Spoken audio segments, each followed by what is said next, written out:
3, yuk.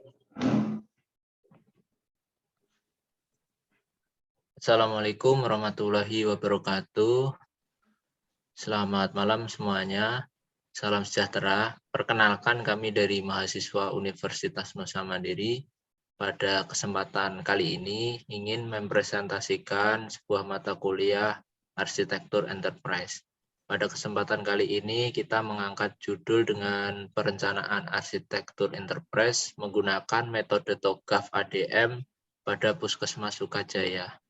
Sebelum lebih lanjut, kami akan memperkenalkan diri. Dari kelompoknya ada 4 tim. Yang pertama Ahyar Ibnu Hajar, yang kedua Jeffrey Nofirmansyah, yang ketiga Heri Suprihatin, saya sendiri, dan yang terakhir Muhammad Fajar Robani. Lanjut. Untuk pembahasan yang pertama itu pendahuluan. Nah, di sini kita ada 3 poin pembahasan. Yang pertama untuk masalah penelitian itu ada 2, pengolahan data lama dan lambatnya penanganan pelayanan pasien. Untuk tujuan penelitian sendiri itu juga ada 2. Yang pertama meningkatkan kualitas pelayanannya. Yang kedua membutuhkan sistem informasi yang memonitoring dan membantu kinerja. Untuk manfaat penelitian sendiri itu ada untuk mengarahkan instansi agar terintegrasi mendukung tujuan, visi, dan misinya. Yang kedua, menghasilkan teknologi informasi sesuai kebutuhan instansi tersebut. Lanjut. Untuk bab 2, kita membahas tentang kerangka berpikir. Nah, di sini ada 3 poin di kerangka berpikirnya. Yang pertama, Enterprise Architecture Planning, EAP, fokus data, aplikasi, dan teknologi. Yang kedua itu Enterprise Architecture Planning dapat menentukan untuk penggunaan informasi. Nah, dan yang ketiga itu TOGAF memiliki metode pengembangan desain ADM atau Architecture Development Method. Oke, lanjut. Akan disampaikan oleh Mas Jeffrey, silahkan.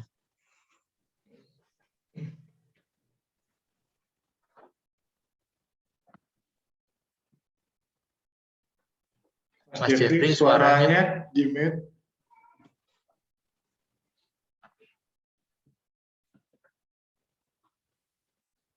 Terima kasih Mas Heri.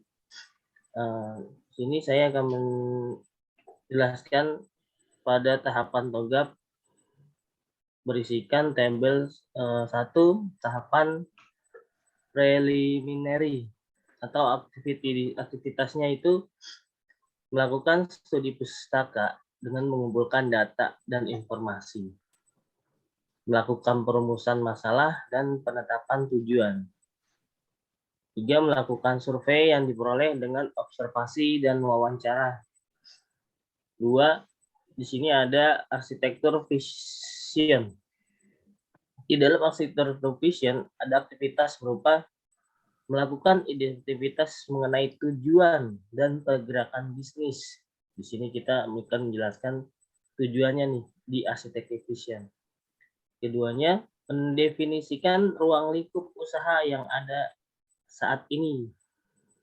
3, mendefinisikan batasan-batasan mengenai waktu, jadwal, dan sumber daya. Di nomor 3, kita ada namanya bisnis arsitektur. Di dalam bisnis arsitektur, mempunyai 3 juga aktivitas, antara lain melakukan pengembangan awal arsitektur bisnis untuk mendukung arsitektur bisnis target. Kemudian mendefinisikan referensi model, sudut pandang, dan tools yang diperlukan. Lalu melengkapi arsitektur bisnis. Di nomor 4, tahapan information system arsitektur. 3 tahap aktivitas dengan membuat model arsitektur dan mengembangkan deskripsi arsitektur data. Lalu pendefinisian arsitektur sistem informasi meliputi arsitektur data dan arsitektur aplikasi. Kemudian memilih arsitektur dan building block. Di situ adalah informasi sistem arsitektur. Untuk slide berikutnya. Untuk tahap nomor 5, teknologi arsitektur. Di dalam teknologi arsitektur terdapat membuat deskripsi dalam format TOGAF, memilih service portofolio yang diperlukan untuk setiap building block, melengkapi definisi arsitektur dan konfirmasi bahwa tujuan bisnis tercapai. Kemudian menentukan kriteria pemilihan spesifikasi. Lalu nomor 6 ada namanya opportunity dan solusi.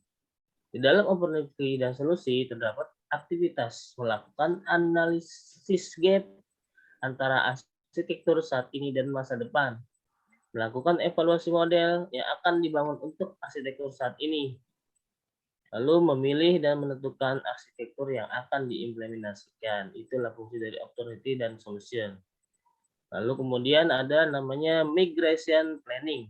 Di dalam migration planning terdapat aktivitas analisis resiko dan biaya, membuat pemodelan menggunakan metrik penilaian dan keputusan terhadap kebutuhan utama dan pendukung.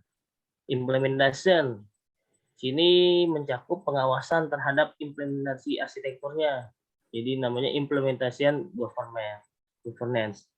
Lalu nomor 9 ada namanya arsitektur change management.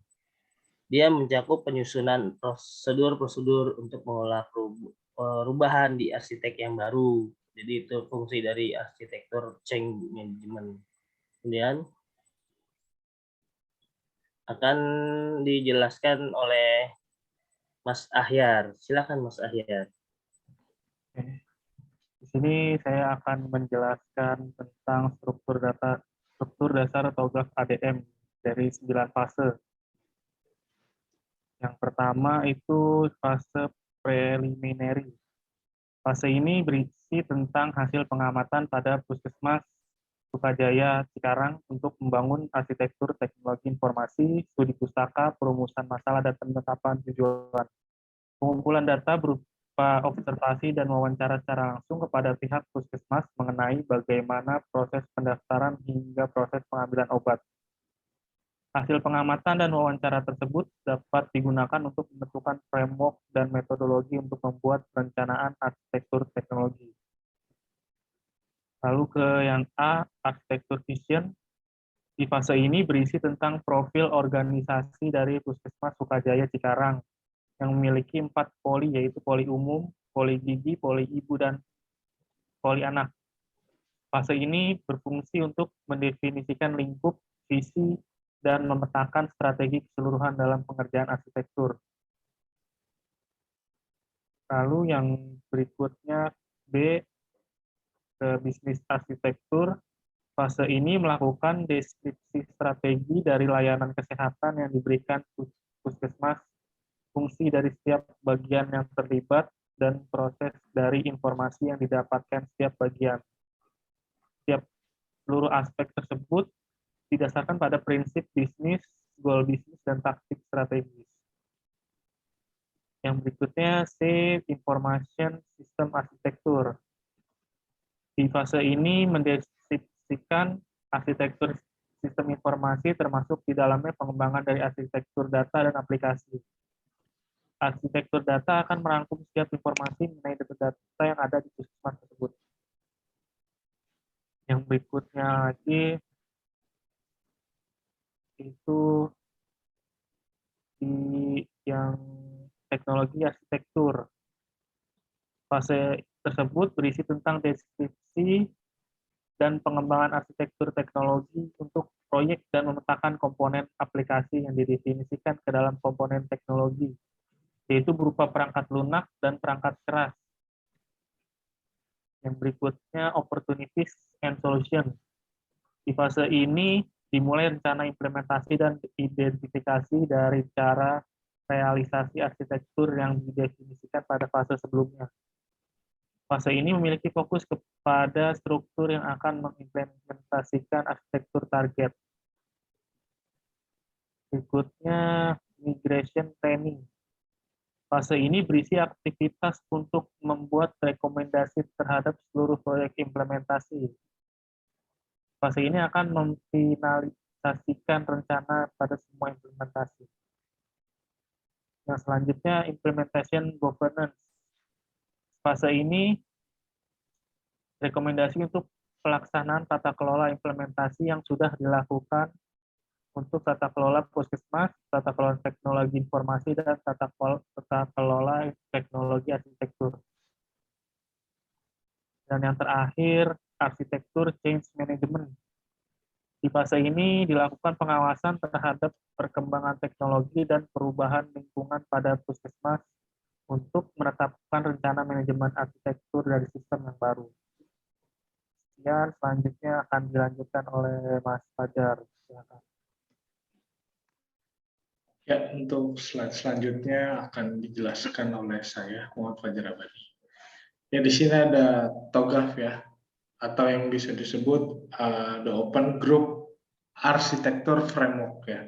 Di sini kita lihat rincian penjelasannya mengenai 4 tahapan dari struktur TOGAF ADM. Yang pertama itu dari arsitektur vision. Yang pertama itu adalah poin-poin dari arsitektur vision. Di sini ada deskripsi masalah, terus yang kedua ada tujuan detail, dan yang terakhir ada ruang lingkup. Untuk yang poin kedua adalah di sini ada target arsitektur bisnis dan analisa gap arsitektur bisnis. Untuk yang selanjutnya, information system arsitektur, dia ada arsitektur data dan ada juga arsitektur aplikasi. Dan yang terakhir untuk tahapan struktur dasar TOGAF ADM, di sini ada teknologi arsitektur, di mana perangkat keras untuk mendukung aplikasi. Yang terakhir adalah arsitektur teknologi berupa identifikasi prinsip teknologi, topologi jaringan, dan analisis gap. Oke, untuk yang terakhir adalah kesimpulan dan sarannya. Di sini kesimpulannya yang pertama adalah evaluasi dari hasil penelitian menghasilkan blueprint arsitektur yang harus dapat diterima oleh pihak puskesmas untuk dipertimbangkannya bagi seluruh stakeholder agar dapat diimplementasikan. Yang kedua di sini adalah TOGAF ADM memberikan tahapan yang jelas dan dapat disesuaikan dengan kebutuhan organisasi dalam merancang arsitektur bisnis, arsitektur informasi, arsitektur data, dan arsitektur aplikasi yang mendukung sistem. Yang terakhir kesimpulannya itu adalah penggunaan TOGAF cukup mudah untuk digunakan dalam menentukan alat bantu analisis, di mana hanya perlu disesuaikan dengan kebutuhan analisis pada setiap tahap kerja TOGAF. Saran yang terakhir adalah hasil perencanaan ini masih jauh dari sempurna dan perlu membuat perbandingan lagi ya dengan metode lain agar dihasilkan perancangan enterprise arsitektur yang lebih baik. Ya, untuk selanjutnya di sini ada 5 daftar pustaka yang kita rangkum. Dan yang terakhir, terima kasih untuk teman-teman dan Bu Linda sebagai dosen. Saya kira untuk presentasi hari ini saya akhiri untuk mata kuliah Enterprise Arsitektur ya. Kurang lebihnya mohon maaf dari kelompok kami. Wabillahi taufiq wal hidayah. Wassalamualaikum warahmatullahi wabarakatuh. Waalaikumsalam warahmatullahi wabarakatuh.